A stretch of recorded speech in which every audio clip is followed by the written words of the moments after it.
안녕하세요 여러분. 제가 이번에 2026년 2학기에 일본 교환학생을 가게 되어서 합격 후기를 한번 찍어보려고 하는데요. 자기소개서 내용하고 면접 내용이 다 있으니까 교환학생 합격에 도움이 되길 바라며 이 영상을 한번 찍어보겠습니다.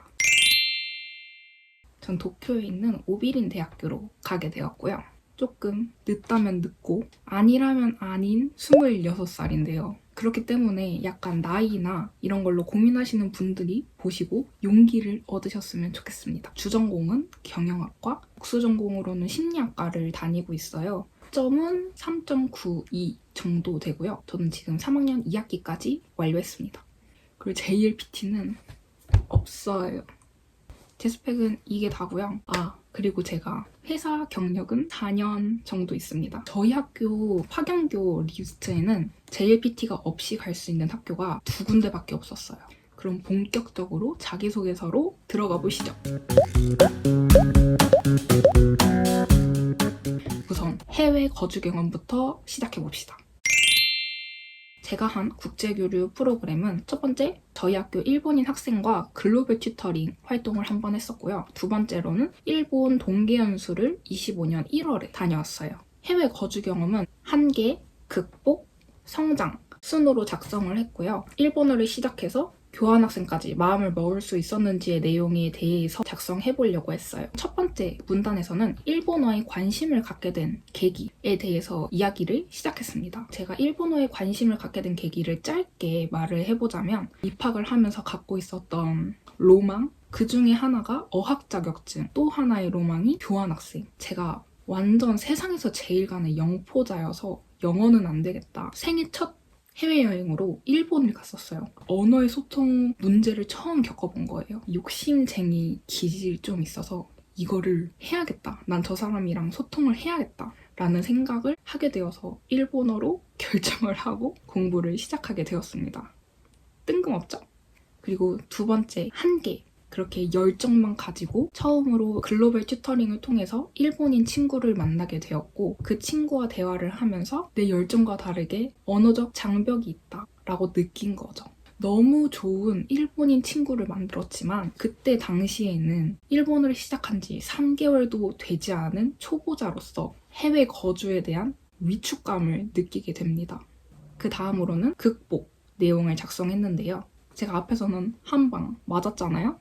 그러니까 그거에 대한 극복을 해야겠죠. 글로벌 튜터링 활동을 총 한 학기 진행을 하는 동안 일본어 회화 공부도 좀 했고 JLPT도 공부를 어느 정도는 하고 있었어서 그래도 자신감이 좀 올라온 상태였어요. 단기 연수가 있다라는 얘기를 듣게 되어서 그러면 단기 연수? 나는 무조건 가야겠다. 교환학생을 갈지 말지 고민이라면 일단 단기 연수부터 가보자. 라는 생각을 하게 되었어요. 24년 10월쯤인가 그 지원 공문이 떠서 열심히 작성을 해서 합격을 하게 됩니다. 단기 연수를 가서 현지 생활의 즐거움도 느끼고 언어적으로 빠른 성장을 하는 거를 느껴버렸어요. 물론 여기까지 느끼기 위해서는 제가 한 노력들도 같이 작성을 해주었는데요. 현지 환경을 활용을 해서 수업 시간에 만나는 일본인 친구들이랑 함께 대화를 하고 모르는 표현이 있으면 받아 적고 정리를 하고 매일 수업 내용을 복습을 하면서 구체적인 노력을 하려고 노력을 했어요. 그리고 또 하나 한 게 일본어에 최대한 많이 노출이 돼 있으려고 음악, 드라마, 유튜브 영상 같은 거는 최대한 일본어로만 들을 수 있도록 많이 찾아봤던 것 같아요. 마지막으로는 성장인데요. 해외에서 생활을 하다 보니까 제가 느낀 저의 강점은 적응력인 것 같았어요. 내가 해외에서 살 수 있네? 라는 거를 알게 되었고 일본어 실력도 훨씬 더 향상된 모습을 볼 수 있었습니다. 단기 연수에 대한 성과로는 교환학생에 지원하고 싶은 구체적인 목표가 생겼다라는 내용으로 마무리해봤습니다. 4가지 항목 중에 가장 공을 많이 들인 파트예요. 저를 가장 잘 표현할 수 있는 파트라고 생각을 해서 한 이틀인가 갈아 넣었던 것 같아요. 어쨌든 지원 동기 파트부터 양이 확 늘어나게 되는데요. 그래서 한 가지의 주제로 잘 글이 이루어져야 된다고 생각을 했어요. 나만의 특징이 뭔지, 나의 특별함이 보여야 되는 거잖아요. 그래서 저는 진로랑 연결하는 게 가장 좋은 방법이 되겠다라고 생각했습니다. 얘가 제 부캐라고 생각해 주시면 되시고요. 저의 부캐는 해외 인사 교육 전문가 였습니다. 일단 지원 동기는 글 자체가 좀 길기 때문에 단락단락 나눠서 작성을 했어요. 총 5문단으로 작성을 했고요. 첫 번째 문단에서는 간단한 자기소개를 했습니다. 한 3-4줄 정도 간단하게 저에 대한 소개를 좀 했어요.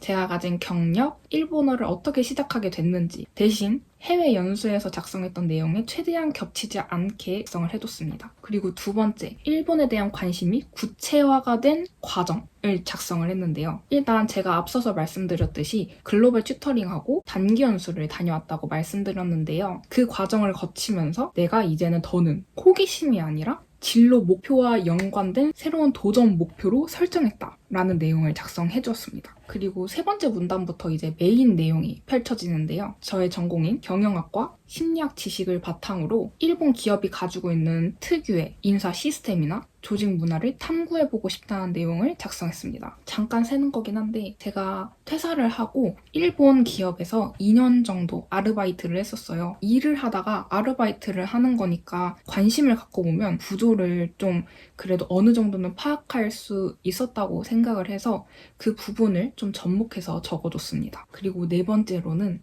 일본이어야 하는 이유에 대해서 작성을 해줬는데요. 저는 이 포인트가 좀 중요하다고 생각했습니다. 그래서 2가지 이유를 크게 작성해줬고요.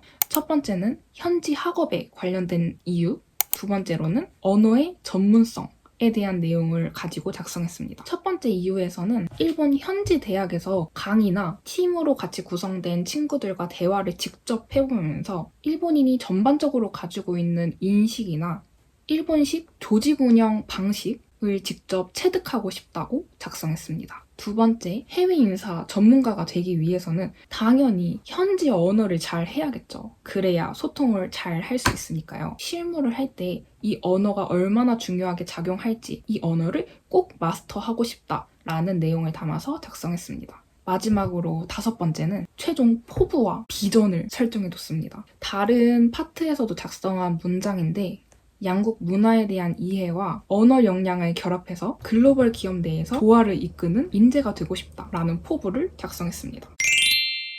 여기는 본격 학교 자랑입니다. 어쨌든 제가 이 파경교 특징하고 장점을 찾으려고 정말 많은 구글 홈페이지 볼 수 있는 것들을 정말 다 찾아봤고요. 하나 꿀팁이 있는데 이건 약간 저희 학교에만 해당되는 거? 국제교류팀 홈페이지에 들어가면 이미 교환학생을 다녀온 선배님들이 적어놓으신 보고서가 있어요. 근데 거기 안에 느낀 점이나 이 학교에 대한 장점, 단점, 좋았던 포인트 이런 내용들이 들어가 있어요. 그래서 그것도 한번 봐보시면 좋은 도움이 될 거라고 생각합니다. 그래서 학교 선정 기준은 크게 3가지 정도로 나눠서 작성을 해줬는데요. 첫 번째로는 입학 후에 자체 레벨 테스트를 본다는 점이었는데요. 리쿄대에는 그 입학을 하고 나면 자체적으로 레벨 테스트를 시행을 한대요. 제2 0단계부터 제2 8단계까지 나눠져 있고 심지어 그 안에 내가 부족한 부분에 대해서 선택을 해서 수강을 할 수 있는 그 어학 프로그램이 있다고 하더라고요. 그래서 이 점이 너무 완전 저한테는 좋은 점이라고 생각을 해서 이걸 1번으로 작성을 해줬고요.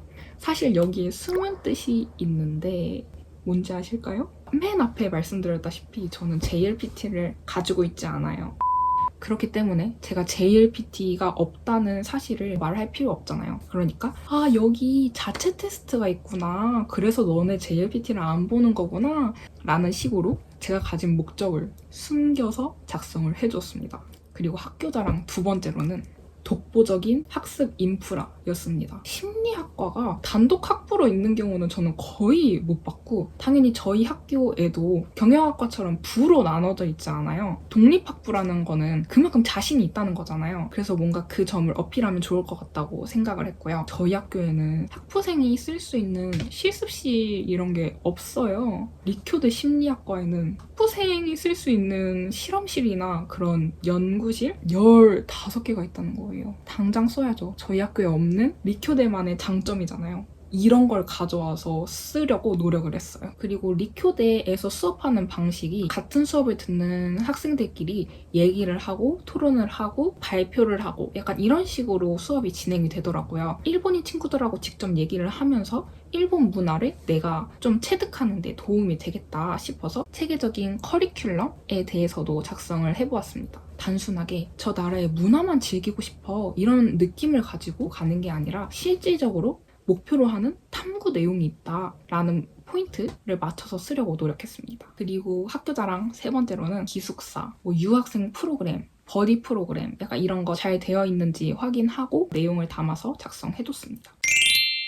수학계획서도 지원 동기 다음으로 고생을 하면서 썼던 항목입니다. 선배님들이 파견 전, 파견 중, 파견 후 이 구조를 엄청 많이 가지고 활용을 하시더라고요. 저도 많이 생각을 해보고 그 구조가 제일 제가 가지고 있는 수학 계획을 설명하기 쉬울 것 같아서 차용해서 갖고 왔습니다. 꿀팁이 있는데요. 이 글을 작성하시기 전에 지원하는 대학교 이름, 실라버스라고 검색을 하셔서 꼭 강의 계획서가 있는 내용 확인하시고 작성하시면 훨씬 잘 써지니까 참고하시면 좋을 것 같습니다. 또 본문 내용을 정리를 해보자면 첫 번째, 파견 전 내용입니다. 첫 번째로는 JLPT 1급을 취득할 거라고 작성했어요. 그때 당시에는 제가 JLPT 2급을 보고 당연히 붙을 거라고 생각을 했기 때문에 1급이라고 적어줬고요. 사실은 가기 전에 2급부터 따야겠죠? 그리고 두 번째로는 현지 수업에서 바로 활용할 수 있도록 심리학과 용어들을 일본어로 미리 공부를 해가서 바로 전공 수업을 듣더라도 조금 수업을 덜 어렵게 듣겠다는 의지를 보여줬습니다. 그리고 두 번째, 사실상 메인인 파견 중 내용인데요. 일본이 가지고 있는 개인, 사회, 조직적 문화를 깊이 이해하기 위해서 인지심리학, 사회심리학, 조직심리학을 중점으로 수업을 듣고 싶다고 실제 강의명과 이 수업에서 수강하는 수업 방식을 가져와서 작성을 해줬습니다. 그리고 두 번째로는 버디 프로그램을 참여를 해서 현지 회화를 공부를 하고 현지 친구들이나 외국 친구들에 대한 가치관을 쌓아 올리는 데 도움이 되고자 그런 프로그램을 많이 참가하겠다 라는 내용을 작성해줬습니다. 그리고 마지막, 파견 후에는 저는 BJT, 일본어 비즈니스 회화 자격증이 있어요. 저의 일본어 공부의 마지막 목표이기도 해서 이 내용을 작성을 해줬고요. 인사 경력에 대한 인턴십 이런 걸 이제 하겠다라는 내용을 작성을 같이 해줬습니다. 그리고 세 번째로는 제가 교환에 다녀오고 나서 학교에 기여할 수 있는 기여점? 이게 은근 저희 학교에서 중요하게 생각하는 부분이더라고요. 근데 생각해보니까 맞는 것 같기는 해요. 그래서 마지막에 한번 이 내용에 관련해서 넣어보았습니다. 이 내용은 사실 뒤에 면접 영상이랑도 이어져서 거기서 좀 자세하게 푸는 걸로 할게요. 보고서를 봤었는데요. 거기에 이제 선수 과목이 있는 과목에 한해서는 들을 수 없었다는 내용을 볼 수 있었는데 심리학과 파트에서는 1, 2학년 과목을 수강해야 할 게 많기 때문에 그 부분을 주로 들으면서 추가적으로 듣고 싶은 부분은 교수님께 말씀을 드려서 조율을 하고 싶습니다. 국제 튜터링 활동하고 그다음에 일본 동계 연수 다녔습니다.